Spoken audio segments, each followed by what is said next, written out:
Welcome back to another episode of the Steebee Weebee Show.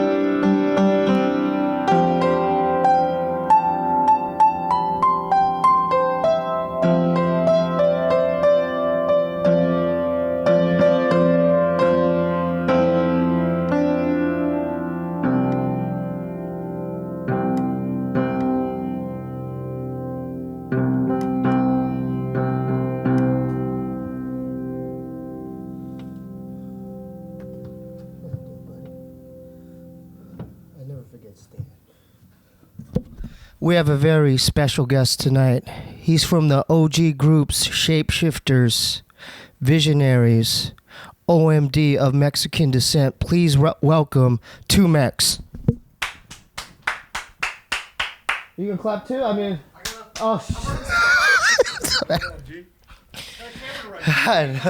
It's been a while. Thanks for coming, man. It's all love, dude. Hell yeah. It's always good seeing you. Bro, you and the dog, man. The dog licked my hand. Man, I'm so happy to have you. I have to have all the real heads on here. We had Eli, Mestizo.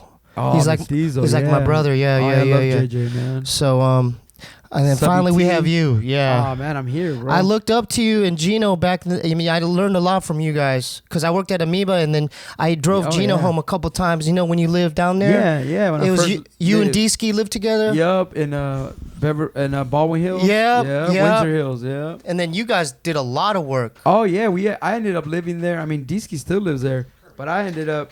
That's all good. Oh, he lives there still? No, I lived there for a good 13 years. Damn. Gino lived the first 3, right? Mm-hmm. And then he went away. We had another dude. But yeah. Oh yeah, those first 3 years with me, Gino, and D-Ski. And dude, remember Life Rexall from the Shapeshifters? Yeah. Dude, he lived there too. Well, I went lived with us for a while. Yeah, because I was drunk one night because I drove Gino home and I want to thank you because you guys let me crash out. You don't remember. Yeah, don't remember. No, I remember. But I was in the kitchen and then on that little futon. Yeah, and then he didn't really know me that well. So he kept he kept looking over what's this fool? Because I probably was acting like I was like, oh no, you're good, drunk. But there was a point there where that house had 3 studios. Wow. Gino was in his room, with a razor blade, cutting weed.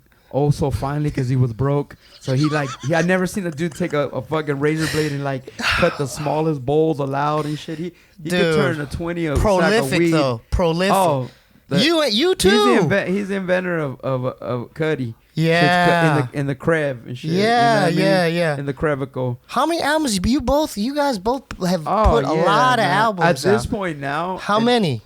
I got 24 albums and then I got 3 or 4 coming. Yeah, so. Jeez, I'm so happy. Man. I'm so happy you're still doing it.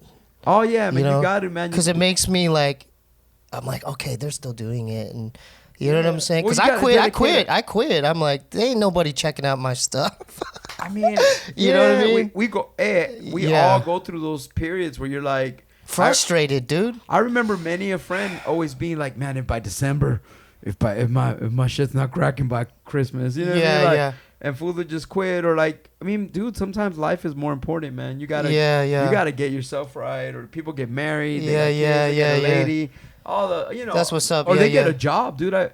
I've gotten a certain job that put me out the game for a minute because I was working on weekends or whatever. In the 90s? In the late 90s, there was a time where I worked at, remember Pink Dot? Remember Pink Dot? On Melrose? Yeah, well, they had a delivery service, and me and Cholo. Oh, Pink Dot, the delivery service. Yeah, no, it's the on same. Sunset. Yeah, no. Well, it's the same one, but they had an office for the fools that answer the phone calls. Oh. They had an office on Pico and La Cienega. Oh. And you call, and people would be like, this is Pink Dot, Venice, Santa Monica, the one on Hollywood. And they probably only had 4 or 5 at the time. Damn. And we were the little phone operator. But dude, that job was 6 p.m. to 3 a.m. Damn. So there was a whole period of time where you're not going out. Yeah, as much a job or whatever I want to get into the history. How did you get into rapping and the culture and everything? Are you from super LA? Fan. Yeah. I was born in East LA. I was born in East Los at USC Medical. And then, I grew up in Mid-City on La Brea and La Brea, Washington. And I just grew up, man, like, MTV baby. Yep. So I watched Sugar Hill Gang. I watched Run DMC, Slick Rick, Beastie Boys, LL Cool J. All that, what they call the golden era of hip-hop. Rest in peace, man. MCA, yeah. Oh, yeah, man. Yeah, they're one of my favorites. So. Dude, yeah, the Beastie Boys are the best, man. They were dope. They were super dope, man. They went from a punk rock group to like hip hop, to then they grew into being a little deeper. And yeah. I tripped out with like seeing them live. I was tripping out on them. Yeah, dude. And that Mixmaster Mike. Yeah, I was tripping out. Yeah. Now rest in peace, man. The Beastie Boys were always. There was a time where I right when Grand Royal Records. I remember that, and then the extra large. Yep. I was my boy Tick. I don't even know Tick. Shout out to Tick. He was the A&R at Grand Royal. And man, we were as a LA kid, we see everything. We saw the labels, we saw the record labels, we saw the homies getting signed. We seen some success, some not success, and the industry and stuff. I worked for the industry in the late '90s because I wanted to know how a record got put out. Oh, you were in the... Dude, I worked at Columbia. I had Columbia Records, DreamWorks. I worked at Relativity. When was this? I didn't know that. 94. What? 94 to 99. Like, cause I used to be at the Good Life rapping. Yeah. And then there was a homie that was passing out cassettes and records at Relativity Records. And then I was like, how do you do that? You'd give me stickers and you pass them out. And I was like, how does a record come out? So I started interning at Volume 10 had got signed to Immortal Records. Okay. And Immortal Records has something to do with Cypress Hill and House of Pain. Oh, I'm a big fan. At that time, I was like, Cypress Hill. Oh, dude. I thought B-Real was Mexican. I was like, yo, he's a Mexican fool. You know that what I mean? first album was... fire. It was the most fire thing on earth. So I wanted to, I started interning at record labels, finding out how shit got put out. And then eventually a couple labels like Columbia Records and Jive, different record labels would hire me to do street promo. I was one of those kids out there like putting out stickers in the middle of the night, dude. Wow. I was never a graffiti guy, but dude, I would be on the 10 freeway on Robertson, like putting up at 4 a.m, making the letter A out of AZ stickers. You know what I mean? Or like, how old were you back then? I mean, I was already when I was doing that, I was already in those are my early 20s. Wow, man. Yeah, wow. Man. So when you start doing your own music and your equipment, like what? How did I start making music? Yeah, the equipment and stuff. I started when I graduated from high school. I was already going to high school with like Will.i.am from Black Eyed Peas. Oh, you did? Palisades. I went to Pacific Palisades. You did? Yeah, dude. Nice. I got bussed out. Yeah, my mom did the whole. For all you Mexican people, you know about this. Your mom can do the whole fake address thing. You know what I mean? Like my mom did a fake address, like if she worked at Brentwood. So then I went for 7th and 8th grade, I went to school in the hood on Fairfax and 18th Street. But then 9th grade, they gave us an opportunity to go to other schools, and my mom did the fake address hustle. Damn. And next thing you know, I'm in Pacific Palisades. What was that like? It was cool because the school was so far away that my parents couldn't come. They couldn't come see me when I got in trouble. Well, shit. Yeah. So you could just get in trouble and like have like your homegirl. I'd have my homegirl call like she was my mom and shit. That's what's up. Yeah. That was cool. But I went to Palisades with, like I said, Will.i.am was there. Ahmad, remember Ahmad? Yeah, I wish I was a little bit tall. Yeah. No, that was Skilo. Oh, that was Skilo? Ahmad was... Back in the days. Oh, yeah. Okay. I was thinking about someone else. Yeah, no, Ahmad was there. Yeah. Fucking, dude, homies from LMFAO were there. Steph, all these like people that kind of were caring about music. Yeah. So right after high school, I was like, I told myself I was gonna try it, and so I started. Mexican Descent. We started with me and some friends. Zolo Zanzico? We are started before that. We even met Danny, and then somebody from LA High School was like, "You need to meet Render from MCA." He was a graffiti writer at the time. They're like, he's the dopest Mexican rapper in LA High School. Oh, he already had the rap like that? Dude, Danny was already, this fool was dressed like LL Cool J when he was 14. Damn. This fool had a Kango. Like, he was way more like... So he was already in it? He was in it, and he was already freestyling and shit. So then I met Danny, and Danny was like on some like... Danny could already rap, so he was just like, play me something. So you play him like, I play him a cassette of me rapping over a beat, and he was like, this is kind of cool. He's like, let me play you something. He's like laying on the couch with his girl. Yeah. He's like, let me play you something. And he like plays him freestyling and rapping and shit. And I was like, and he was like, I don't want to be in your group of Mexican descent, but I'll practice with you.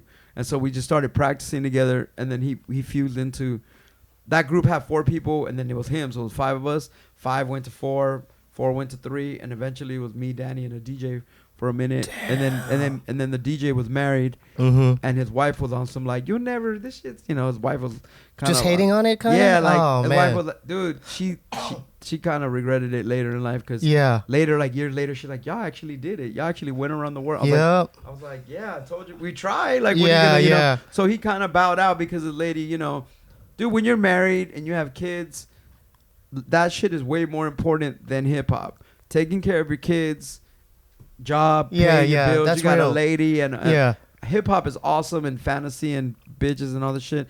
It don't matter, bro. Like if you're a grown up and you got kids, you got shit to do. You got shit to do. So I could always respect our first DJ Gonzo for kind of bowing out.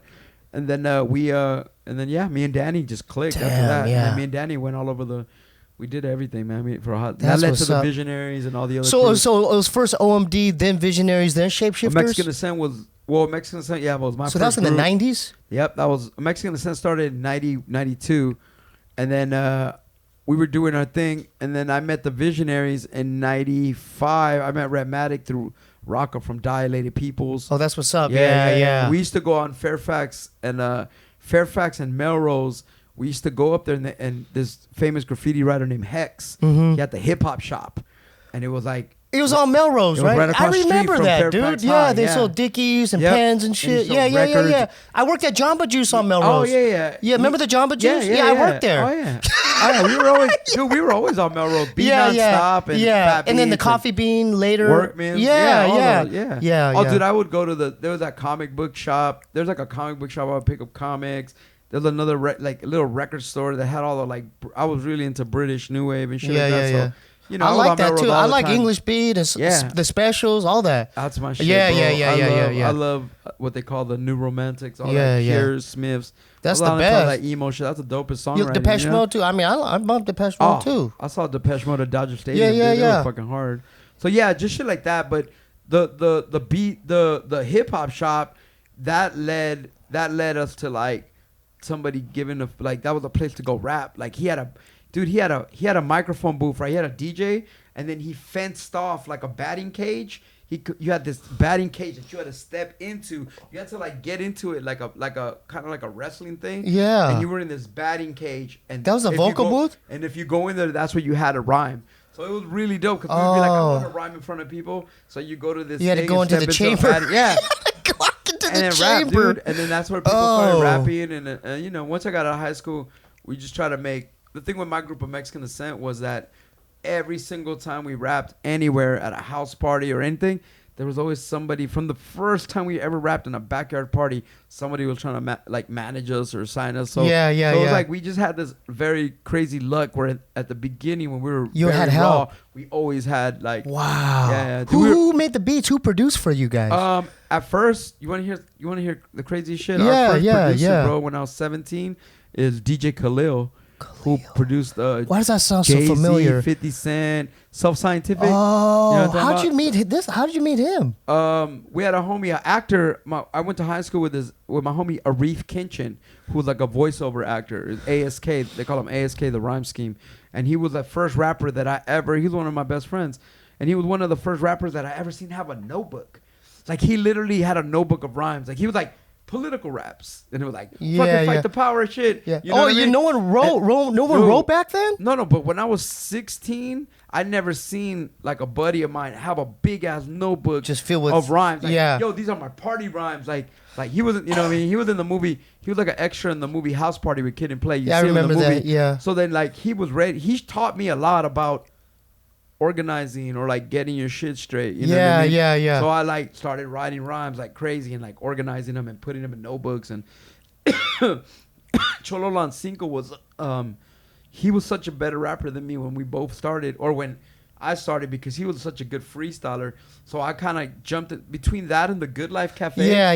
You just jumped into some of the best yeah, rappers. Yeah, but he had some crazy styles too. Oh, like, yeah. Well, he was unorthodox. Like even listening to him, he's different. He was different. And there's a lot of jazz and fusion and stuff. Original, like, that's the thing. Like we went from like wanting to rap. I knew how I rapped when I first started rapping, and then you were immediately exposed to Freestyle Fellowship, CVE, Hip Hop Clan, Jurassic 5, all this. You know what I mean? And we walked in already, kind of trying to be like not your typical Mexican. Right. We never wanted to rap over salsa or old school shit like that. We wanted to be outside the box. Yeah. And so who was wrong back then? Lighter Shade of Brown was popping though. Lighter Shade of Brown was already out. Yeah. Kid Frost and the Latin Alliance. Yeah. There was Mexican rappers. The first wave of Chicano rap, I wasn't big into it in the sense of like kind of like Lighter Shade of Brown that was like barbecue. Like we're at the barbecue. They had a single right on MTV. Yeah. Oh yeah. It was called Sunday afternoon. Yeah, Sunday afternoon. Yeah. And I just even Kid Frost with La Raza. That was a hard ass song. Yeah. But like the typical like the original kind of Chicano rapper was kind of showing that gangster life. Yeah. I wasn't like that. I was a little church boy. Yeah. So like for me, I couldn't relate, and I was kind of anti-gang. Yeah. So I was a little church boy. So I didn't relate to the first wave of Chicano hip hop. I was already, by the time Kid Frost and Lighter Shade of Brown came out, I was already like listening to some other shit that was like more like KRS-One and X Clan and Poor Righteous Teachers. I was already listening to I remember Militant. they were tight. Yeah, PRT. Poor Righteous Teachers was super hard. Remember what was their Rock this funky joint. Yeah. That beat was tight. The teacher. Like his style, Wise Intelligent. His style was so. You're the first person to bring that up. Like no one really talks about those groups. Wise man. Intelligent. Yeah. I was very influenced by Wise Intelligent. X Clan, Brother J. Yeah. I was influenced, even though I was the most influential. I was influenced by Grand Poobah from the Brand Nubians. Oh yeah, dude, I'm a fan. I'm still a fan of that. Yeah, Grand Poobah was like, to me, he was the dopest MC because in 16 to 24 bars, he's gonna give you revolutionary shit. Yeah. He's gonna give you Muslim shit. He's gonna tell you that he likes big girls with big asses. Yeah, He's gonna tell you that he's the best MC and he serves all the rappers. So he was like doing in one verse. He's gonna make it funny. He's gonna talk some 5% nation shit. Yeah. And so to me, I was fascinated by people that can just provide a lot of information in a short thing. Yeah, their second album, Brand Nubian, tripped me out. The intro, Allah You Akbar. Yeah, that was a trippy album. Well, yeah, they started with the prayer. Yeah. And then they have Grand Poobah on the second album. So yeah, that album was hard. Oh, punks jump up. Yeah, that album was hard. That you know what that song would actually be a ginormous underground.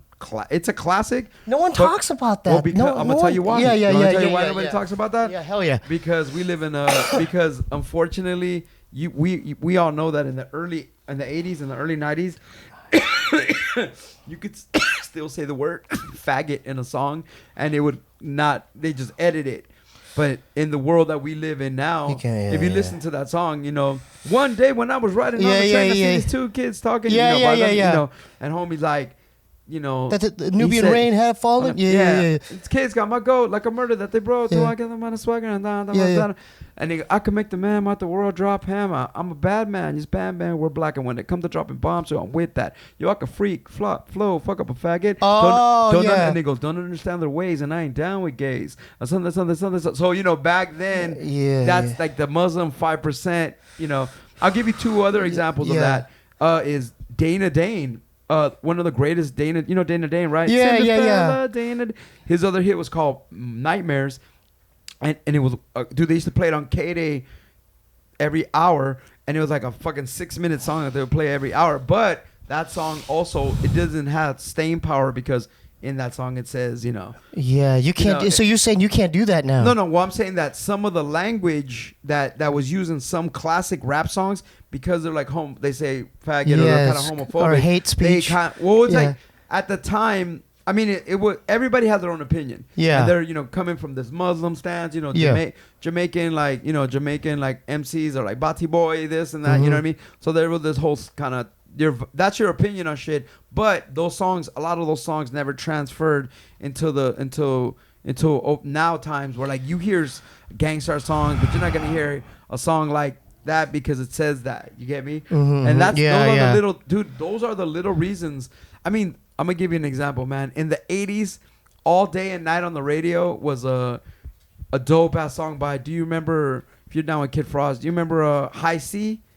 I think I do. Wait, give me High C and Tony A. I'm not your puppet. Yeah. Like, you know, that was in the '90s too. Yeah, High C. And he was rapping over oldies, right? Yeah. They looped that, huh? Yeah, with High C and Tony A. And he was down with DJ Quick, and he was down with Second and None. He's breaking down some history, man. Oh yeah. So High C though, but like to give you an example, like that dope.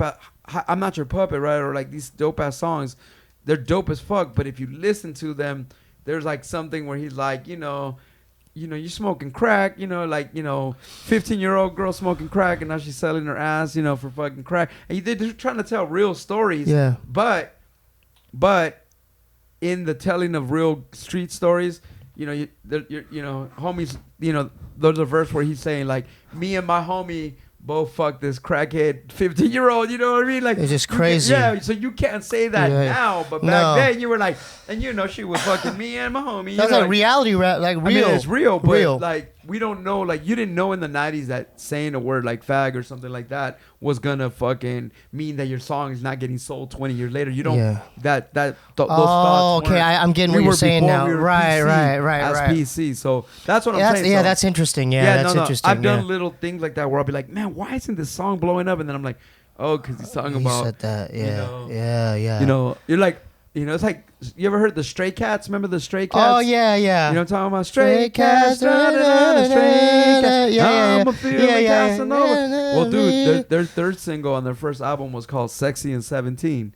Well, she's sexy and 17. My little rock and roll queen. So it's like you can't do that now. But back then, you could just do that. You could just say like, she's a teenage runaway, shit, whatever. But God, it's different now, huh? You're making me realize now, like the state of music and like, what are your thoughts on? Politics, what are your thoughts today on what's out right now? Because you've been around throughout the whole thing. A lot of music that's out right now. I mean, there is some brilliant work out there. There's some good. The beats and productions are on a new level. Yeah. I think the lyricism is garbage, though. You know what I mean? I think the new generation of rappers, these so-called mumble rappers or the littles or whatever they want to call them. Yeah. There's a lot of littles. There's a lot of littles, bro. Yeah. There's a little it's a little too much for me. But you know what I mean? Why can't we grow up, bro? It's been 40 years. Why you got to be the little? But no, I mean, to be honest, lyrically, kids don't read books. Kids don't even graduate high school. Kids have no concept of digging for critical thinking. And then more important than anything, kids don't know or respect the generation that came before them. Because of social media and the way that we live now, kids do not... I can't be mad that kids don't know who De La Soul is. I can't be mad that kids have never heard Midnight Marauders. I can't be mad at that. But at the same time, the fact that kids have no sense of history means that, of course, they're not going to respect anything. You know what I mean? Right, because they were never born with it in their stream, and we live in a world of distractions with social media that is so deep. I mean, all of us, dude, all of our lives, this is way bigger than music, than rap. We're so distracted and we're such slaves to our phones. Yeah. To be honest with you, it's hard to comprehend anything. Yeah, and it's hard for people to, kids do not read books. And the other thing is that some of the people that fund some of these like little pumps and all this shit, some of those same people, they also fund the prison industrial complex. Oh, is that right? So they're setting you up, bro, like to be real stupid from jump. So it's like if they promote ignorance and non-reading and non-education. So they're dumbing everybody down because they're spitting real like knowledge. Dude, why do you think real knowledge is falling off a cliff, bro? Like no disrespect to Kendrick Lamar and shit like that. The thing that happens is that when you meet when a great artist like Kendrick Lamar, he's a good artist, man. Oh, he's dope. They're all dope. But like the thing is like they'll point at like a Kendrick and a J. Cole and be like, you know what? Here's three or four fools that are spitting some bars. They ain't no guru though. I look up. No, I know, but they give you like the industry says, all right, we'll let these 3 or 4 dudes be it. when dude, there's people there's that so are many though all over the world. yeah, You dude know? So that's the thing, man, is that there has to be, that's the big race with the internet, is that you know, even the internet is even the internet, man, like they will only, Facebook and Instagram will only let you even promote to a part of your, they won't give you the full range of, they won't give you the full range of who you are, because of net neutrality. They're like, wait, you think you're gonna get paid off of our platform, even though our heart and soul is the platform. The platform isn't the platform isn't the fucking the template that's on the internet. The platform is all of the information, all of the heart. All we do, you know, I have a rap where I say, you know, all we do is videotape our own depression. Filter out the wrinkles every day and self-judgment. So all we do, we're just little cameramen, you know what I mean? All we do is constantly upload our soul and our personality into a machine. Dude, that's deep stuff, that ultimately just sells us back, because it knows us so well, because we give it everything we got into this machine. The machine knows how to set what we like. That's what's up. Yeah. If I like the Oakland Raiders or I like a certain band, the fucking algorithm spits it all back to me at constant. I'm like, damn, just because I, you know, like the, you know. I just noticed your tattoo, the idea one too on you. Oh yeah, man. Rest in peace. Yeah, rest in peace. That guy was one of the greatest lyricists. Yeah, I tripped out. I discovered him by accident. At the Spaceland. Remember Spaceland? Yeah. So I went there, and I don't know who I was seeing. I think it was somebody else, but these guys, he was there with Slug. Yeah, dope. And then there's like, you know, not saying like you can't really judge by color, you know, but I thought they were gonna do rock or something, you know. Yeah. But then he was was rapping his ass off. Oh, you saw him with his band or what? I don't know. No, I didn't know what he was doing. He's just up there. He had an improv band called Face Candy that everything they did was improv. Yeah. Or he did like idea and abilities with his DJ abilities. He was a great showman though. I was tripping. I'm like, who the hell was that? He was amazing, man. Yeah. He passed away. I think it's been about 3 or 4 years now. You heard of Idea, man? Yeah, he's bad, man. His name is Michael Larson. He was a kid that when he was 17, he won a $25,000 Sprite rap battle, right? He's a battle rapper, and Puff, the part of the prize was you get 25 grand. And Puff Daddy signs you to a deal, and he was like, "Nah, I don't want the deal. I'm cool on the deal. I'll take the money." You know what I mean? Yeah, he gave my respect. I was tripping. And he basically he was a rap battle champion, but then he was also a great artist. He was a good writer. He was one of the people that helped cultivate this label called Rhymesayers that put out Atmosphere and stuff like that. Yeah, so shout out to Atmosphere and Slug and all them. Yeah. I'm a fan of theirs. They signed to Epitaph Records for a little bit. Yeah, Didn't you did some stuff with them too, right?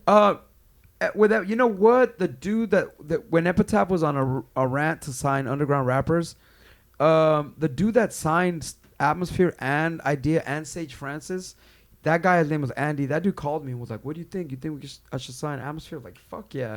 Think we should sign Idea and Ability? Out of my camp, he was looking at myself, AWOL 1, and Bus Driver. Yeah. And out of my camp, he signed Bus Driver to Epitaph. So it was like we didn't, like me or AWOL didn't necessarily get signed. Our music was probably like too not, like they didn't deem it to be like what they wanted, or like, you know what I mean? They didn't. I love the Shapeshifters. I want to get into the Shapeshifters too. Oh yeah, for sure. Yeah, so like, so you mentioned AWOL. When did you get down with the Shapeshifters? Oh dude, AWOL. I love AWOL. I met Circus at the Good Life. When I first started going to the Good Life. Dude, he's one of my favorites, dude. Yeah, dude, he's the man. So is he okay right now? Is he doing okay? He's going through it, bro. He's good though. He's safely at home. Okay, good. He was homeless for a little bit. Yeah, and he's actually regenerating. We're hoping he's for sure. We're doing a Shapeshifter reunion show. When? July 28th. I gotta go to that. Oh, dude, a Mexican Descent reunion. Oh, dude, I gotta. Shapeshifter reunion. And then on top of that, Sick Jackin'. Oh, dude! So it's gonna be a wild party. It's an all ages show at the Glass House in Pomona, July 28th. Yeah. But Circus, we at the point now, LAJ, and some of the Shapes have they got him home safely, and he's like, and so what they're from what I know from LAJ is that they gave him like the set, you know, like this 1 hour set. Yeah. And they were like, dude, learn it, man. Like come back and so hopefully he'll be ready to rock, man. He's incredible. But that's my dream guest. We need to get Circus on here. That's my dream guest, dude. The show, all the Shapes are gonna be there, man. Circus, AWOL, Radio Inactive, LAJ, Akuma, Da Young, Exit Stereo, Ludacris. Dr. Ludi. We're trying to find Dr. Ludi. Matre. I had the Adopted by Aliens poster when I first moved to Silver Lake. I didn't know what it was, but then I got it and I like checked it out. I'm like, this is crazy. Oh, dude, Circus is the shit, bro. Like, oh, dude, his lyrics. Planet of the Shapes. His lyrics. Yeah. Oh, dude, his lyrics are deep and funny. They're deep and funny. He's spitting. Oh. I mean, people think it's crazy, but I know he's spitting real stuff, right? The reptilians. I learned the reptilian thing. Like he started doing it first. I go, because he mixes the depth with the funniness. You know? Yeah. And that way, he's laying all this heavy shit down on you, and then it's like. But he's giving it to you with a sense of humor. You know? How'd you meet those guys? I met Circus at the Good Life when I first started rapping at the Good Life, and then AWOL. He had sent his demo to the Visionaries record label, and then I heard his first album, and I was like, "What the?" Dude, he has a unique voice his too. His old album, he had this Daydreamer. You ever Daydreamer, dreaming my life away? Yeah, I remember that. Yeah. Off in space, so fuck the planet. Earth is a whack place to be. Yeah, fuck the world. Like his shit was so like left field. Yeah. And he was all like. His shit was, so I was fascinated, man. I'm to this day, I'm a big AWOL fan. So I met both of them, and then Rob One, rest in peace. Yeah. I started kicking it with them. I started working with Life Rex. So he produced a lot of records for me. So then I just started kicking it with them, and I kind of put myself. I put myself in the group. Like we hung out so much and toured so much and interacted musically. All of us started. Yeah. We all interacted so much. 'Cause you're talking about 10 dudes. Yeah. So we started. We all were in different groups with each other. Me and Life Rex all had a group called Smarter. Me and AWOL. Do you have a thing called Chainsmokers? The Chainsmokers is Life Rex, Akuma, and Die. Okay, yeah. See, but then me and Die, we're all like friends. So me and Die and D-Ski are the returners. You know what I mean? Like, we all just kept, groups within the group. Yeah, everybody was constant. Me and AWOL were like the old one too, because AWOL 1, 2 Max, the old one. Yeah. We had one, man, we had groups that never even came out, bro. Wow. Yeah, man. we had Circus, AWOL, me, Bus Driver, and Radio. We were called The Weather. I'm a fan of Radio too, dude. Oh yeah, Radio is he still doing music? Yeah. He's more on the engineering side. Yeah. He has a ginormous. He's like the one shapeshifter that made it. He's like the one rich shapeshifter. Oh. He made it, bro. He fucking did. He was part of American Idol. It was part of the tech crew on American Idol for the whole existence of that show. So he thought Malcolm in the Middle. Dude, good for him. He hit a bunch what's up Breaking Bad. Yeah. I mean he's part of like three ginormous shows. Wow, so like Radio definitely. Yeah. He put out solo. I remember when I worked at Meal, he had solo albums in the bin there too. Oh yeah. I mean everybody 4-tracker or something like 4-tracker. Yeah, I remember the cowboy picture of him. When he was a little kid. Yeah. That whole sorry about coughing. Yeah, no, I'm coughing too. Once we hit the 2000s, like once we hit the early 2000s, all of us had already been making music for over a decade. Yeah, dude. So then all of a sudden you start finding the thing with music is how now everybody's got a laptop and the studios are easier to create, right? Well, we come from a time when you would have to pay for studio time and buy a Ampex 456. So studios, so like 10 years later after being in the game with everybody as studios became more accessible, everybody just went and did their own. Everybody has solo records. Everybody's like, I met some dude, I would meet producers, I'd meet a producer in Seattle and be like, I'm gonna make a record with this dude. You know what I mean? Like we all just kind of like started doing that. So, there were Shape records, but the Shapes, see, this is the thing.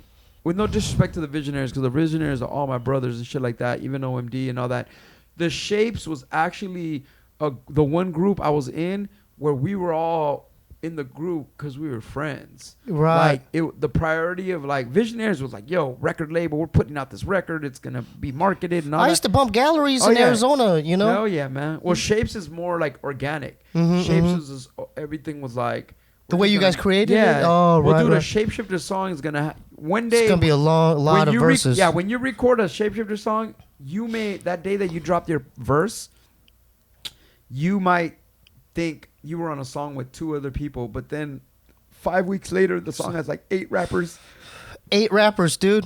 Bryce, what do you think about that? Song, 8 rappers on one song. You'd be like, who this dude? They'd be like, oh, the fucking mailman. Yeah. The mailman, he got bars and shit. You know, the mailman raps and shit. And they'd be like, oh yeah, the homie cousin came by. And I was like, who the fuck is this dude? Like, that's what's missing now, man. Yeah, I know. Yeah, people don't do that. Fun, yeah. you know? I mean, fools are just like making it's just one dude and it's not that many back bars. Back in the day, it was just it was about creating content, but we weren't thinking about, you know, you're not thinking about, when you're blessed to have you and 10 of your friends kick it for a couple years together, you don't know that 10 years from now, half the dudes got kids, half the dudes don't rap no more. Fools are in jail. Fools got jobs. Fools are in debt. Fools got life. So it's like, you blink, bro. Yeah. I blink and I'm 40. You know what I mean? Yeah, like, I know. I'm tripping. I was like, 1 minute I'm traveling the world, fucking bitches on a mountain, and then the next fucking day, dude, you're time like, flies I'm by, old, yeah, and I'm fucked up. You know, you're like, yeah, that's a trip. I feel like we're in an alternate universe, man. Like we were talking before. I feel like something because the people that are popping, like Tekashi 6ix9ine, I'm like,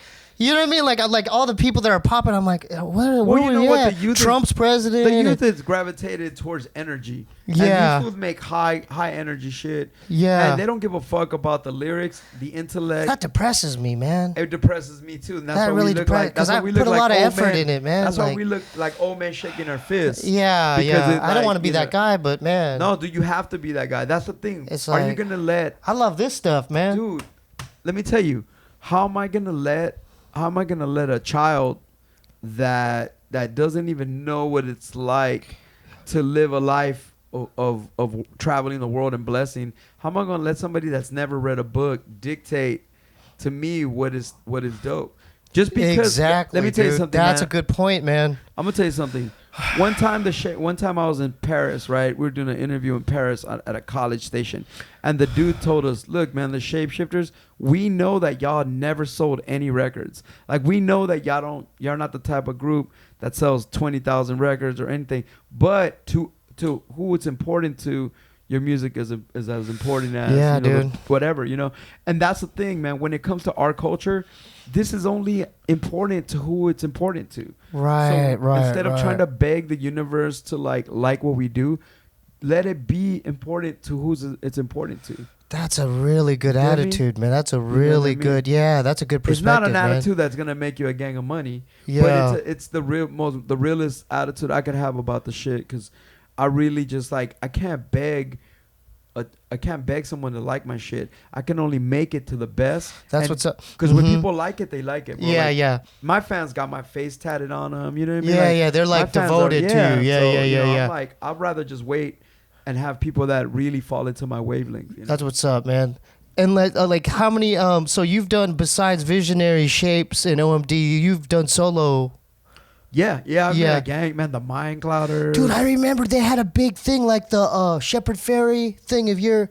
Didn't you have a thing? We've had a bunch of different things. But you had a whole thing like everywhere, like it was like a sticker, like yeah. Oh yeah. But it was like the Obey giant. Yeah. Oh yeah. I flipped. Somebody a long time ago flipped the Obey logo, because you know Obey 2 megs, 4 letters. Mm-hmm. I look ugly like under the joint. My face fit into the the homie that flipped it. It was a good flip. Yeah. So he mocked it up, and then you know what? It was cool. I ran with that logo forever. Yeah, you know? yeah. I mean, that stands out. I still remember it. Shepherd Fairley, Obey ended up sponsoring me for a little while. Even though their clothes, I was way fatter back then, and like Obey clothes was like way too tight. Yeah. That it was meant for skinny motherfuckers. Right. I would get sponsored by Obey, but I could never wear the shirts. I would just wear a fucking hat and a wristband and shit. That's what's up. Because I couldn't even. I'd have to give everything away, but I was way too fat. But you know, even in the official Obey book, there's when they do this thing of everybody that flipped his logo, it's in there. Wow. So it's kind of dope. And he did actually. Shepherd Fairley ended up doing this logo for my other record label. So Shepherd did this. Okay, you got your own label? Yeah, we had a label called Grim Image. Oh, I remember that. Yeah. Shepherd did this for us. Okay, I remember on flyers and stuff. Yeah. He ended up one of my homies. one of my homies worked for him and was one of the kids that would go out at night and post his shit. So he did this for us. So yeah, we had a little bit of ties with him, but it was more of just a logo project. That's what's up. Like do you have your like how do you put your music out nowadays? What I've been doing now, I was very anti-streaming and shit because I felt like it wasn't like paying and shit for a dude like me. Like online services. Yeah. So what I didn't put a lot of effort into that. Now, in retrospect, and after talking to some people that shed light on the intelligence of it, they showed me, like, I have a homie that has, like, one record out and doesn't really have a big fan base. And he's like, dude, every month I get a check from doing A, B, and C. And I'm like, dude, I have 25 records and I have a fan base. And people are constantly in my DMs like, why is your Spotify channel so terrible? Why? And because I hadn't been trying to put my shit on. Yeah. So what I'm going to do, though, is, because I have 23 albums on my Bandcamp. Dude, 23. So you have say that again? 23 albums on my Bandcamp. Dude, and more, man. I got a gang more coming too. But what I'm hoping to do is put everything I've ever done just in this one world. That trips me out. That's a lot of work, dude. Dude, I've been rapping since I was 16 and I'm 45. I don't have any kids and I'm not married. Yeah. So I never I never jumped off the bus to be like, yo, my broad's pregnant. Yeah, you know what I mean? Like, I never was like, right. yo, I'm not making enough money to feed me and my kids, so I'm going to take a break. I've always been full-fledged, like, 1,000%. Like, there's no going back. That's why I think we're in an alternate universe, because it's like you have 23 albums, right? Kids are blowing up off of 4 songs. They do 4 songs. Yeah, for sure. Bryce, right? Yeah. A kid just... out the gate. Who, Rice Gum? I don't know, whoever, man. Yeah, 4 songs, and then they're like world tour, you know? Yeah. Well, I mean, that doesn't make sense to me, dude. Not that it doesn't make sense. It's just that we consume our art like it's more like microwave popcorn. You know what I'm saying? Like, right. Everything's instant gratification. So everything is like, yo, we need the shit like this, and dude. I remember going to a club. Excuse me. I remember going to a club where it was dope because the DJ was spinning music videos, right? So, and he was cut, so like as he touched the thing, that's video, changed too. The whole DJing world's changed too. So then I went up to the DJ and I said, hey, what do you do with the video screen when you want to play a song that doesn't have a video? And he just looked at me like, I don't play songs that don't have videos. And I was like, well, what about dope ass album cuts or things that don't have videos? And he was like, I'm not playing a song if it doesn't have a flossy video. And that's just the way that shit is now. So you're saying in order to be relevant nowadays, you have to have a dope song and a better video, like a video out there? I'm not a great judge of what it needs to be relevant because I don't chase it. Yeah. But I'm just saying, like, we live in a new existence where that's what it is. And like you said, one song might catapult you to financial success, and I think that's dope for people that can do it. You know what I mean? I don't give a fuck. Like Tekashi 6ix9ine. Dude, please make $100 million. I don't give a fuck, bro. No one's nothing against him. I brought him up as an example of because he's popping, you know? No, let me tell you. Yeah. What I'm saying is make $100 million, but dude, don't make something with substance, man. Like, that's what I care about. Yeah.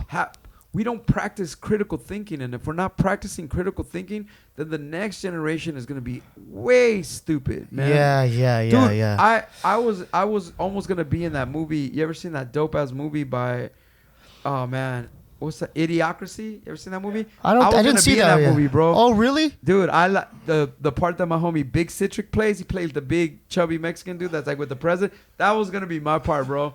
I fucking went and auditioned through 2 or 3 times, but I met Mike Judge and everything. But A, I'm not a good actor, so I wasn't like I'm not a good actor. And B, my body size, they wanted that role to be a big ass dude. And I just wasn't like. So my boy Citra got it, which is awesome.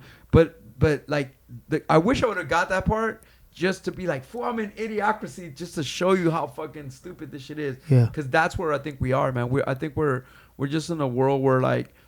All the rules, there's no respect. Everybody that's older and is expecting all this respect, or like respect your elders or respect the architects, we're just sitting there flabbergasted that kids are like, fuck you, I don't give a fuck about you.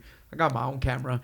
And they're doing their thing, Dude, I meet people that come to this town and they're like, I can make songs in 30 minutes. And I'm like, yeah, me too. Let me see, make a song. And they'll make make an album in 2 days, but it's just hot garbage. And as long as the beats are cracking, then it's accepted in the universe. I mean, it's just we live in that world now. You know? Yeah. Man, so I wanted to shift over to you were on Tinfoil Hat, right? So shout out to Ryan and Sam. Yeah, shout out to Sam. Yeah. Oh yeah, man, I'm part of the Tinfoil Hat family. Yeah, that's family right there. Those dudes, shout out to Felipe Esparza too, man. All the people. So what were you guys talking about? Like maybe we get into some conspiracies because going back to Circus, well, those guys, he hit me to the reptilian thing. Like I believe in that. Oh, dude, you know? Circus, man, he's the reptilians. The last time I seen him, he was like freestyling and he would say a bunch of weird shit, but then he would say something beautiful. So he would say all this weird shit and then he'd be like, follow me until the unlimited continue.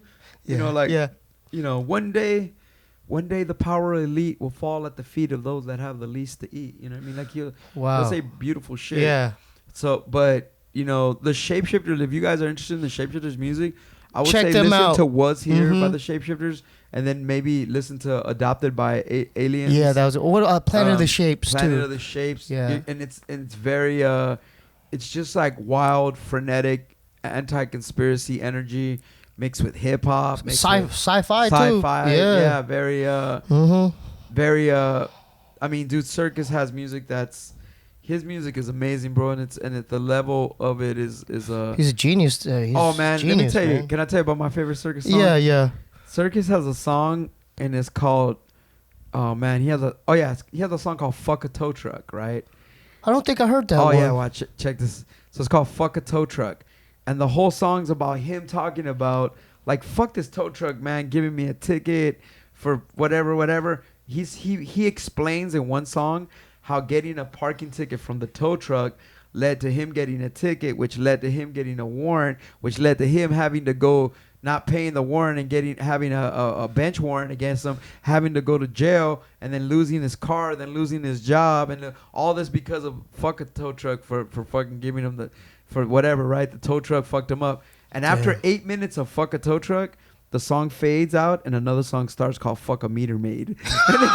And it just starts, you know what I mean? And it starts, and you start breaking down the meter maid, like you fucking call.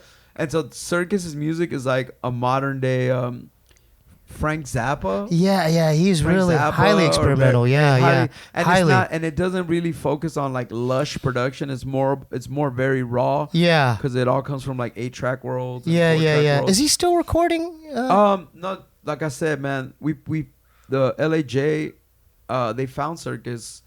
And he was kind of out there, man. He was where did they find? They caught him like he was homeless in the street, and they picked him up, bro, and they put him back with his grandma, and he was like, we're like, yo, we're doing a reunion, bro. We just want you, even if you don't perform, like we just want you to come be with the family. Yeah, be with everybody that come kick it. And so I from what I know, LAJ's given him the set and been like, dude, come on, bro, you got this. And he was like, at first he was like, yeah, man, it's been so long, you know, because Circus. You ever been down the YouTube rabbit hole where it's like, oh yeah, many nights, yeah. Where it's like, let's say it's 5 a.m. and you're like on YouTube looking at the darkest shit you've ever seen. Yeah. And you know how you're like, okay, I can't take this anymore. Yeah. He never stops, bro. Like it doesn't for him. He doesn't ever say, okay, this is too much, bro. Like this. He just keeps watching. I mean, I'm just saying, like for me, the deeper I do that, I go down YouTube K-holes. I take a lot of DMT, bro. I'm a DMT person. Well, you've done that? Oh, dude, a lot. I want to hear about that after this story. Yeah. I want to hear about the DMT. I go deep into all that stuff, but at the end of the night, at some point, I'm like, I can't take this anymore. I like just leave it alone, bro. You know, you're like, we're getting into Andrea Chrome and all this, you know, all this getting into weird shit, fool. Like it's like, you know, you're at the end of the rope when it's like Pizzagate and all this fucking whack shit. You're like, I can't even get to this. I don't want to hear about this death. And so fucking, you know, Circus is just to do that for him. He challenged. For him, he like absorbs all that and never stops. You know, so sometimes that kind of when you have all this acquired knowledge, bro, it's too much, man. Like you know that this overloaded, world, like in his brain. You know that this world right here is just this is a pit stop, bro. There's there's other places to go. For sure, dude. You're saying some. Yeah, that's for real. The DM, dude, taking a DMT, like when'd you do that? Yeah, when'd you do that? I took it 3 or 4 years ago at first, and then recently and I've taken it ayahuasca. No, just straight DMT. Where'd you get it? I got a homie that blessed me with it. Oh, okay. Yeah, and this homie, what's up to Shadow Hand Collective and what's up to Sky, all my people.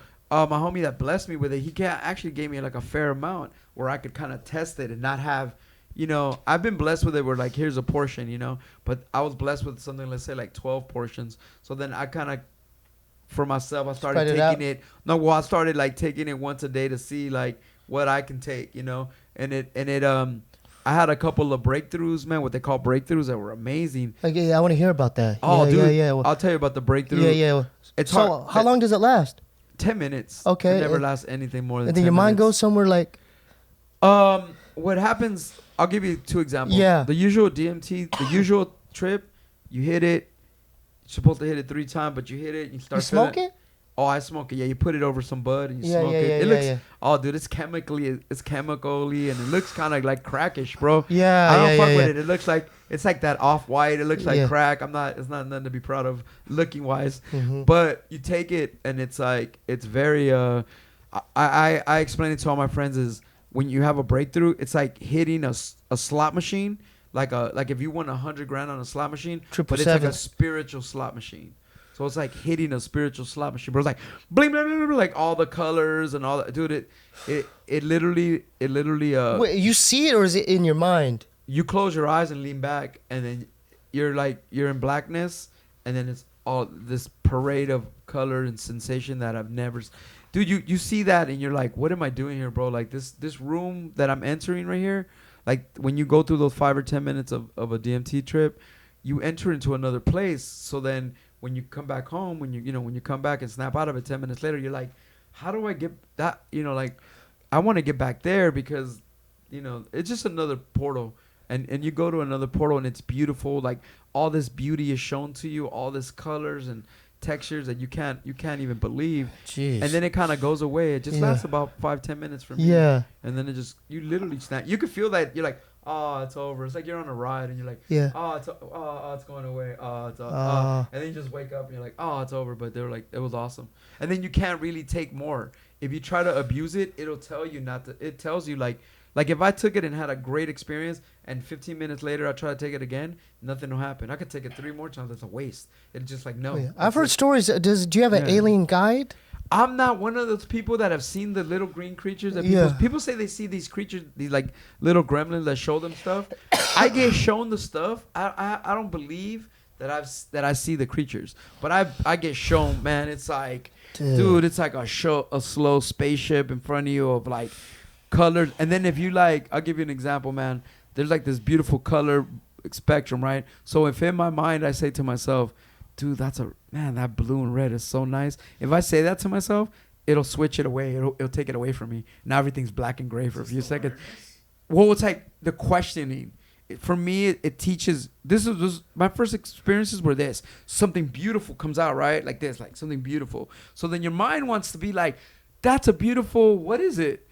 And by the time you're like saying, what is it? It already took that away and it showed you something else. And then you're like, what? And then if after like, what, it just tells you, shut the fuck up and just watch it. Whoa. And then, so it tells you like, so it has a consciousness? Dude, for me, it's told me not to abuse it. Like I've taken it and let's say an hour later, I'm like, fuck, I want to take another hit. Yeah. Nope. It was like, you'd be like, you're like, damn, I wasted a whole bowl of that for nothing because it won't bring you back. You have to take, in fact, when I was taking it every day for like 4 days, it told me to chill the fuck out. Wow, you know what I mean? It told me it's a lot of serotonin being released. And if you release too much serotonin, like if you take it for me taking it 4 days in a row, that's a lot of serotonin. It changes your chemical vibe. Wow. Because we release serotonin when we jack off, right? When we like masturbate. Yeah. So then, dude, as a human, I don't know about. I'm not trying to be gross and shit, but if an average man masturbates once or twice and then you're trying to take DMT, it's a lot of serotonin, bro. Like release and shit. So it literally will tell you like, no more. So if you should have told me, bro. I would have brought you some. Oh no, I don't do any of it. I'm just intrigued by it. Yeah. I should have brought you some. I mean, Bryce, would you try it? I think George and I have some. We'll get around. Yeah, there you go. See, it's a beautiful thing, man. That's kind of there. You guys got some? Oh wow. It's not scary. It's not scary. Yeah. It's not scary at all. Like Short. I like that. it's super short, man, and it's not. Let me tell you. 5 minutes, 10 minutes. 10 boom. minutes tops. And I'm gonna tell you, on everything I love, I feel no brain degeneration. Like I've taken it and fucking then 2 hours later performed for an hour and pulled, intricate rhymes out of my head. Yeah. So I don't feel like there's any brain degeneration. I feel that once you take it and you have a really great experience, then you're gonna have this burden of being like, not that you want to keep going back to that place, but you're gonna have this burden of like, what the fuck was that? What the fuck is this then? What is all this life of jobs and debts and fucking? Oh, so you question energy? this reality? No, I don't question it because I'm in it. Yeah. But coming from a DMT. Well, when you go to something, when you see something, when you are shown what I would consider a chamber or a universe or something that's so. I mean, it's like you're never in that world with your friends or nothing. It's just you. So it's you're it's a alone. personal thing, yeah. So it's like when you see something like that, then you come back and you're like, what am I tripping on this phone bill for? Or what am I tripping on this for? You know what I mean? Like there's a lot more going on. It's therapeutic. It's not a bad thing. Oh man, I like what they call breakthroughs. I'm telling you, I hit it like 3 or 4 times and I was like, oh man, it's amazing. And then when I had the breakthrough, I was like, oh, the breakthrough's way deeper than like what I thought I was already there. It's like, no, there's the break. So it's like a rabbit hole. You like go deep. Yeah. And when you really hit that breakthrough, it hits you so quick, bro. It's like, it just goes, and you just like close your eyes, lay back, and then just do automatic big smile you don't stop smiling for. So you just alone. You lay on your bed. You don't move. You're not wilding out. Yeah. You're not talking to nobody. You just. So it's good to do it alone. Like you're just. I live alone, so yeah. I mean, you know what I mean. I don't like the way dabbing looks because it looks like you're hitting the crack pipe. You know what I mean, with the torch. And all that shit. So like, when it comes to dabbing or something like that, I'm not into even doing that in public because I don't even just psychologically as a 40-year-old, you like, I don't want to touch this torch. Right. So to me, like even with DMT, because it's white and powdery and it's kind of like. It looks like heroin, it looks like heroin. It looks crazy. Like bad shit. Yeah. Like it's something else deeper, which it ain't, but it looks deeper.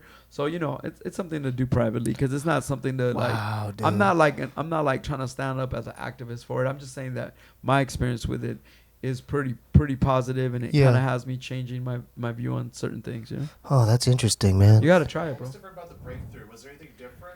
No, it was good super question, heightened. man. It was. I mean, it was like.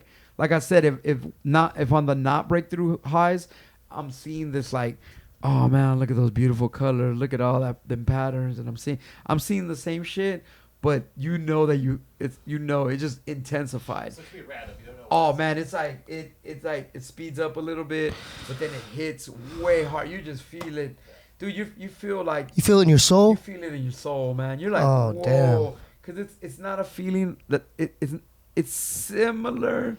In a way, in the head of that quick 10 seconds you feel when you bust a nut or whatever. Yeah.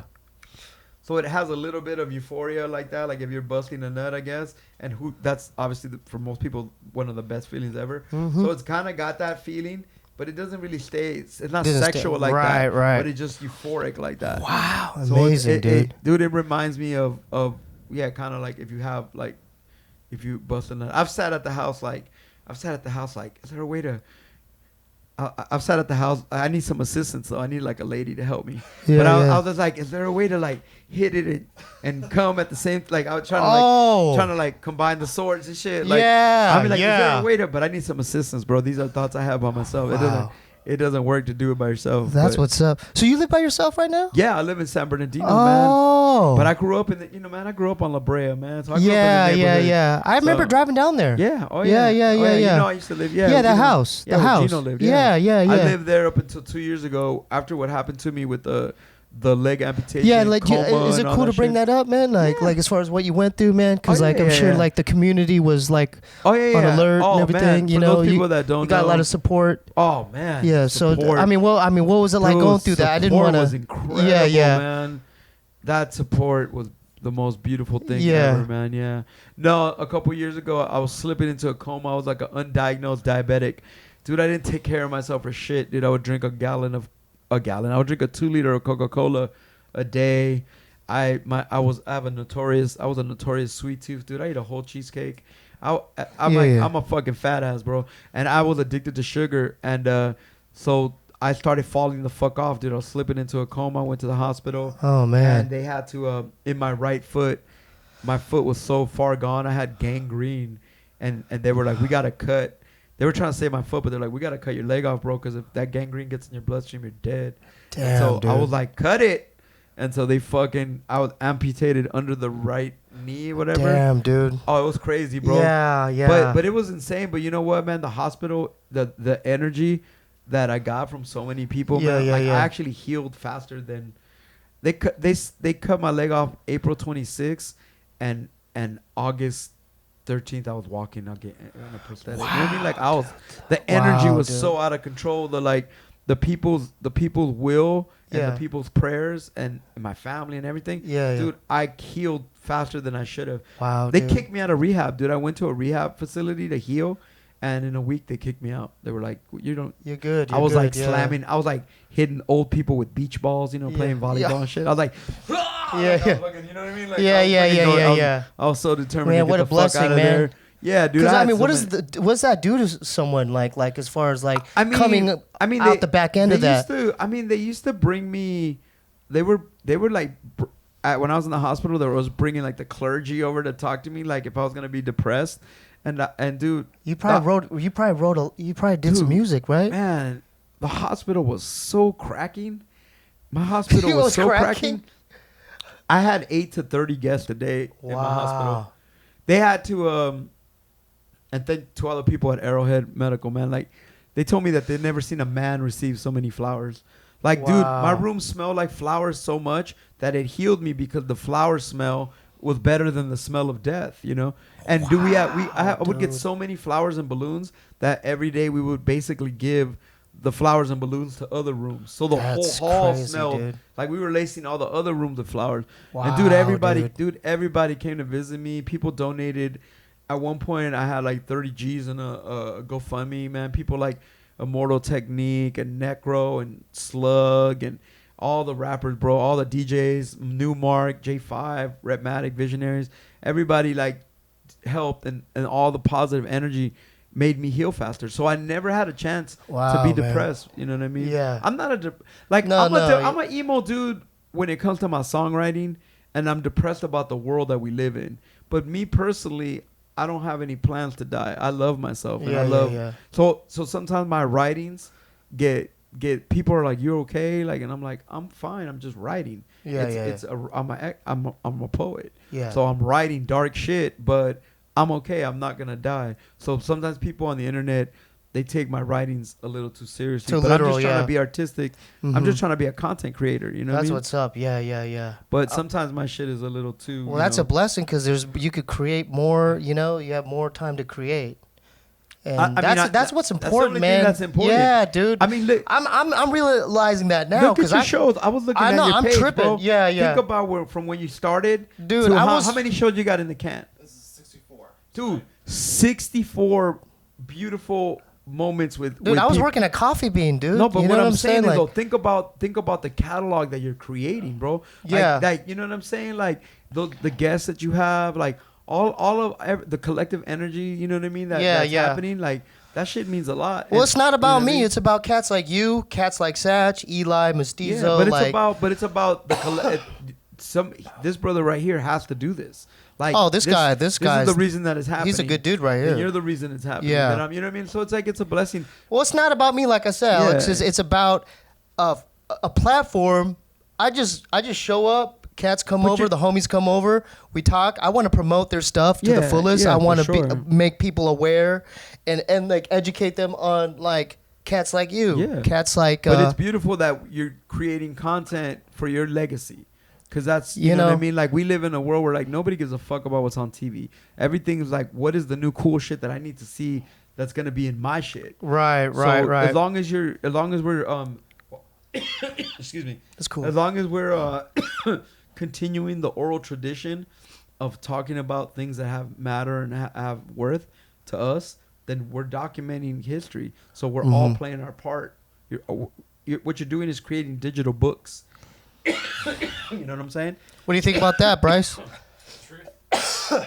You agree with that? I mean, I like that. Digital books. Yeah. That's what they are, dude. They're digital books, and you're creating a library for like-minded people. Like, we can't worry about trying to please children that right now we don't, between what we want to give them and what they want to receive, we're not even on the same universe. So you to the fullest, celebrate all the things that we care about to the fullest, so that history, the people that are part of it can constantly look at it, and as the future comes, people, these kids that don't know can dude, it only takes one episode of your show to catch somebody to watch all 60. That's the one thing I learned with my podcast, and like the things I do, where somebody's always like, dude, I didn't even get into you until episode 60.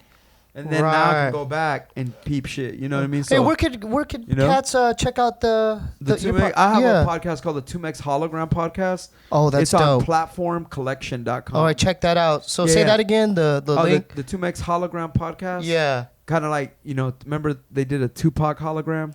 Yeah. Like 2Mex Hologram, so that's a joke there. But it's on platformcollection.com. Okay, cool. And a lot of homies, Noah James, Curtis King, a bunch of cats have a show, a cookbook with Merce. Yeah. There. So and there's a bunch of podcasts on there. I've interviewed people. Most of them are talking, but then we did a stint on K-Day, on 93.5 K-Day. Last year and the year before, I had 2 stints on K-Day. One was 27 weeks where I got to produce 27 radio shows. Wow, 1-hour shows where I played nothing but underground. Yeah. And then we did, and then last year we did it again, but it was called Water the Plants Radio. We did 10. I've had my little stints on K-Day where I get to play underground That's shit. what's up. So there's a bunch of shit to look out for, man. So if you want to pod, like, I've got, who knows that I've been doing it because of Platform Collection. Yeah, brother, I've got. Yeah. What about I brought this up to Eli. I was like, you should do a Living Legends podcast. What about a Shapes podcast? The hardest thing is just to get everyone together there.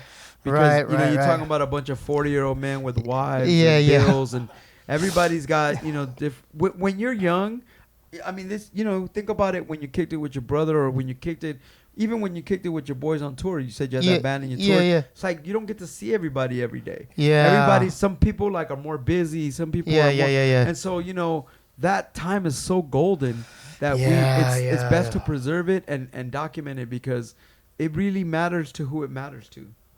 And that's the one thing. We're worried about the world connecting with us. Just make it for the people that it matters to, because those are the people that are going to be appreciative. That's so deep, man. All right, how we doing on time, man? Yeah, we're over an hour. Damn, we're over an hour, dude. Let's. Dude, I talk a lot. No, this is good. I mean, are you feeling good about the episode and everything? Oh man, I'm happy to be here, man. I'm super hyped. Well, now's the time. I wanna promote everything. I want to as far as your outlets, where can cats check out your music? Oh yeah. Like I said, pretty soon in a couple weeks, I'm bowing down to the streaming game. So I'll be on all the streaming service. I'm gonna put all of my 23 records, all except the Visionary ones, because that one it's on the label. Is on the label. But other than the Visionary records, I'm still putting up 20 something albums up. And where could cats listen to it? 2mex.bandcamp. I know Bandcamp sounds old, but I'm on Bandcamp. Yeah. 2mex.bandcamp. Yeah, dude. All my music is there, and the thing I like about Bandcamp is that when you purchase the music on Bandcamp, that shit goes straight into my PayPal. Yeah. So I kind of like you get to notice the email. Yep. So I like it, So 23. Damn, dude. We've got music with Linkin Park, man. We got music with fucking the KRS-One, man. We got music with Atmosphere. We got great music with Evidence, Madlib. I mean, anything in the hip hop universe, Dilated. So check out my stuff, man. Yeah. What kind of on a side note, what kind of gear what are you recording at? What kind of gear are you using nowadays? Well, I don't if I'm in LA, I'm at the studio that the Pro Tools studio that Dski has. Mm-hmm. But I record in San Bernardino with my boy Sully. He's got Pro Tools. He's constantly updating Pro Tools. He's got a Mackie board. I mean, he keeps it old school. Yeah. It shit isn't necessarily even on a laptop. Yeah. He keeps it kind of he's got raw. He's a recording arts graduate. You Oh, know okay, what I that's mean? what's He got up. a degree in recording art. So Hell yeah. I've always learned that you work best.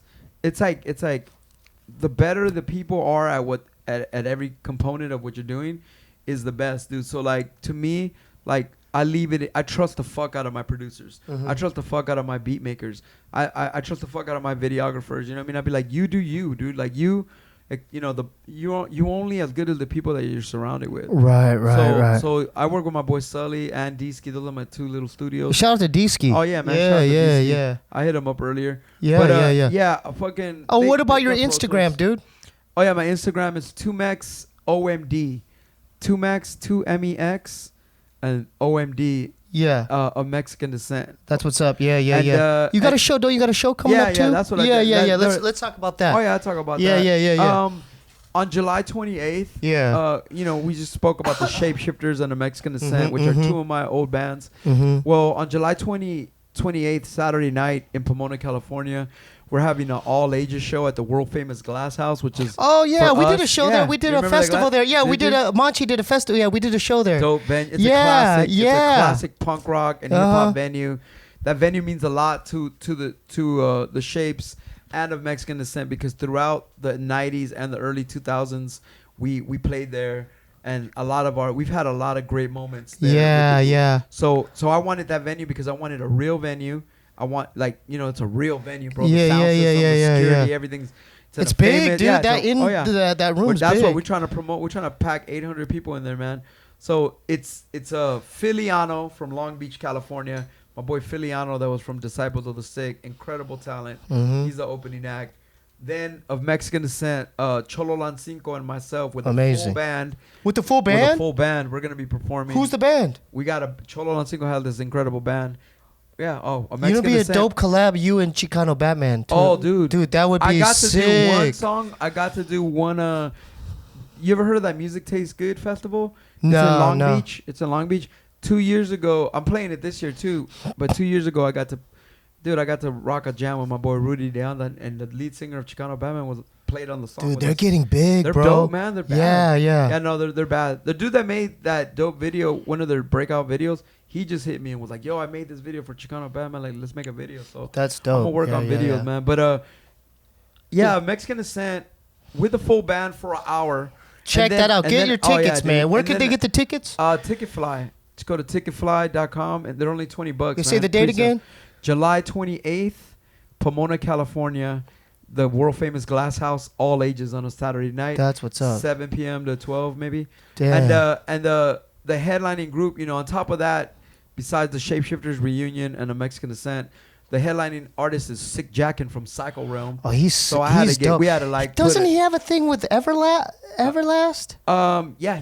Yeah, the him group and then Everlast, Divine Styler. War Porn. Yeah. With Divine Styler. Yeah, with He's the Divine best, Styler. Hey, they're still doing it, man. Yeah, bro. And The they're world. like- let me tell you something. Just because commercial radio, and just because the whatever is considered to be cracking right now isn't our scene, it doesn't mean that there's not people all over the world Yeah. that live for us. Shout You out to know what I mean? Everlast, dude. I used to bump War House of Pain, Porn. dude. Fuck Yeah, I used Shout to out bump to Divine it. Styler, man. I Yeah. used to bump Divine Styler. Dude. Not a lot of people know about that dude. Oh, dude. At all. You know what I His mean? album Word Power, his first album Word Power. He had an album with the blue cover. Right? Yeah, oh yeah, Like that was the second one. Yeah, I had that one. Spiraling Yeah, it was windows like of all- really. Yeah. It looked See, weird. that was a even weird really one, right? Well, all of his shit is weird. Yeah. But his first album, he was like, he had a song called "Ain't Saying Nothing." You ever heard that? I don't know about that. I Oh, just dude. remember that album. I bought it at a warehouse. I'm Yeah, like, that this was the is second weird. deeper rock. That was the ambient album. Yeah, right? yeah. That was Spiraling Walls. I of love this all and that, man. Jungle Brothers. Yeah, I like yeah. all that stuff. Yeah. Divine Styler was dope, man. He had a song called "Ain't Saying Nothing" that was Yeah. amazing, bro. So Amazing, So dude. yeah, man. So July 28th, Sick Jackin, Psycho Realm. That's what's up. Shout out to Sick Jackin. Yeah, Shout out man. to Sick Hell Jackin. yeah. Shapeshifters of Mexican descent. That's what's up, and man. it's being brought to you by me and my Bandcamp Yeah. and a couple friends. This weed company called Transcend. Shout out to Transcend. Yeah. And shout out go to ahead. This chick Cindy, man. Mm-hmm. CS Entertainment. Yo, I got some people behind me trying to make it crack. That's what's up, man. And it's gonna be a dope. It's a dope. Dude, I'm just happy you're still doing your thing and you're healthy now, man, and you're doing your thing. We're all dying, It makes me happy, yeah. But you know, I'm just happy to be here. And Yeah, still that's be what's making up. Music, man. Hell yeah, I got to do a couple. Do we get all his?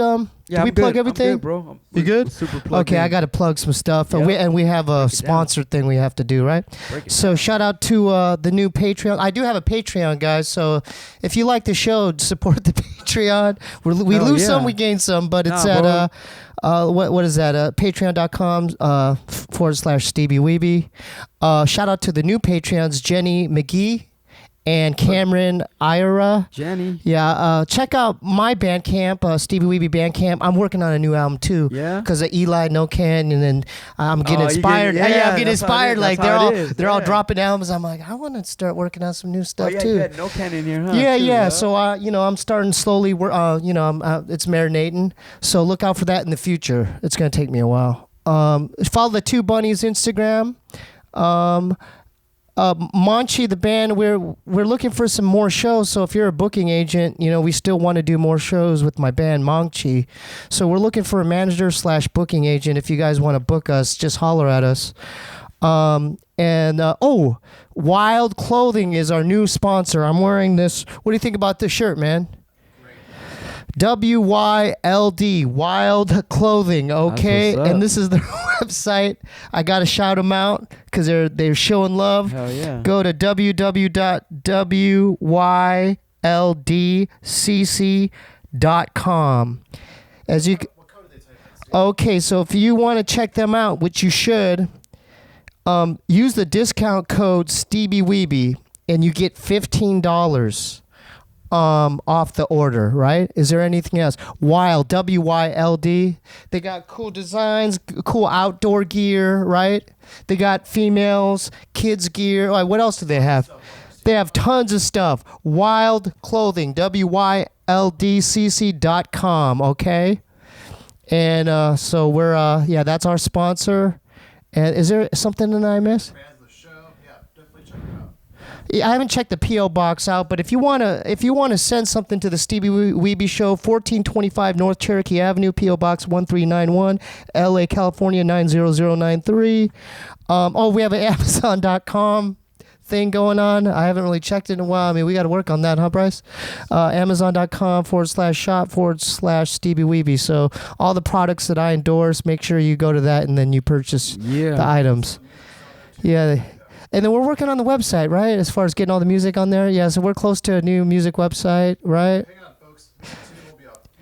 So now with that, dude, mad love, brother. Thank you for having me, man. I appreciate it. One last. I'll talk to you after though. But I want to get maybe either Red or we haven't had a lot of DJs on here. Yeah, you should. Man. Or if you know anyone else you want to recommend that you think would want to. Dope. Yeah, dude. Like if they want to, if they want to come. Start bringing all the underground G's up in here. Yeah, man. I want all of them. We're gonna lace them up, man. Yeah. Can I give a couple shout outs? Yeah. Do it now. I've been living in Dino, but I had to stop in LA, man. I stopped by my people at Hitman Coffee Shop. What up, Hitman Coffee Shop? And Apollonius Pizza on La Brea and Wilshire. Okay. They lace me. Look at my IG. They lace. They got slices or what? Oh man. Okay. Look at my IG is out of control. Yeah, it looked good. No, I saw you ate that? There like 2 hours ago. Yeah. I was like, yo, if I'm coming to the Steebee Weebee Show, yeah. They had that cheese, spot. that white. It looked like an egg. Oh, dude, it was like a cheese, but it was so like. Flavorful, yeah. It was some Bobby Flay shit. It was okay. And any other shout outs to the shapes? To you, man. Just to you. Yeah. What's up to everybody? Like I said, dude, support this man's music, man. Buy all 23 albums on Bandcamp. I mean it. Hey, let me break it down. Hey, I'm gonna break it down. Yeah. If you can get one, my homie broke it down for me. He's like, dude, if you can get 1,000 people to buy all 23 of your albums, it's $250,000 just straight. Think about it. So, dude, I was like, I have more than 1,000 fans, dude. So I was like, all right, man, I'm gonna just get on my. Let's put it out in the universe, man. So if you're watching the Steebee Weebee Show, right? Be one of the 1,000 on his Bandcamp. Take me to the next level. Buy all of his damn albums. How much is an album? $10, you know what I mean? You got $10, yo, right? Let me break it down. If you have a friend that has illegal credit cards, if you have people that have all those illegal credit cards, do me a favor, go to my shit, buy all my shit, but then to cover your tracks, buy a bunch of popular bullshit too. Yeah. So run them credit cards, kids. If you have those fucking bootleg credit cards, I'm talking, and I'm just talking out there because I had a dude one time send me 11 visas with my name on them. This fool sent me 11 one day in the mail. I just opened it. I had 11 different visas. I had to cut them up though, bro. You know. Yeah. But I'm saying like this fool had like 11 visas. Yeah. I noticed on your on the side on your social, don't you have another thing where if you want to collab with you, like how do they reach you? Are you doing collaborations? I do mad songs for people. Yeah. I ghostwrite for some artists that are out here. Yep. I do this thing called 2Mix Custom Songs, where if you want to make a song, if you're not musically inclined, and you want to make a song for like your girlfriend, your wife, your kids, yourself, your business, I can make a song for you. I'm a commercial artist, so I like to I can make a song for like your wife for Valentine's Day or for Christmas. I do that a lot, dude. I know, hey, man. there's mad kids born with my name because of this shit. So I make motherfuckers. I'm like the wedding singer. How do they contact you? Like, hit me on my IG. That's my favorite spot. So if you want something like that, direct message this man and he'll work out a deal with you. 2Max OMD on IG. Yeah. Or hit me. You could just email me 2Max at Gmail. Like 2Max 3 times. That's what's Gmail. up, man. Thanks again, man. Thank you, bro. I appreciate it. It's a blessing. Hey, man. Yeah, man. Support Steebee Weebee. Yeah, just, we're just trying to keep it alive. That's all, you know. Blow it up, man. Blow it up. With that being said, it's time for Lil Ray. Wow. All right, we can't do Lil Ray. We're not doing Lil Ray. Hey, I'm going to give you this mic. We're not doing Lil Ray this week, but I'm going to have 2Max rap a little bit over a loop a break that I looped, okay? All right. Here we go. Man, I get to rap and I got a record. And I got a record that I want you to check it. Yo, I'ma break it down. Yo, all we do is videotape our own depression, filter out the wrinkles every day and self-judgment. Have my rap heroes all sliding in my girls' DMs or at the gym as they await for a moment to safely come out the closet. So-called legends of the fall out of favor with what the devil seems to deem as popular, employing what was once used as lame to blow up for the fame, throw the heart and the love out the game. It's the Molly, it's the Xanax, the panic, the lack of anarchy. The internet's got you looking like some whack mannequins. It's a hollow mirror of the era. Suicide only avoided by the arrows of my arrow. The truth in all lost honesty is really just that narrow. The devil comes running every time his name is summoned. I grew up on Ray Charles, you grew up on Ray Strummin. I just come from a place where we were really saying something. Hunted children on safari, future sorry so far as I can see. That's why I'll be rolling one with my man Steebee Weebee, and we be all up like some real OGs be. Steebee Weebee Weebee Weebee.